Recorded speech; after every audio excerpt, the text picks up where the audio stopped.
xa có in lòng vui in children chi và bánh băng lâu lần phần em kim nhang đến và ngày xa mình chưa thuận chi tuần hai xa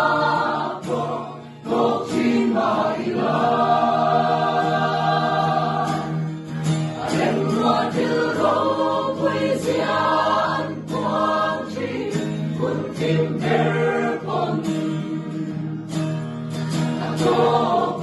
và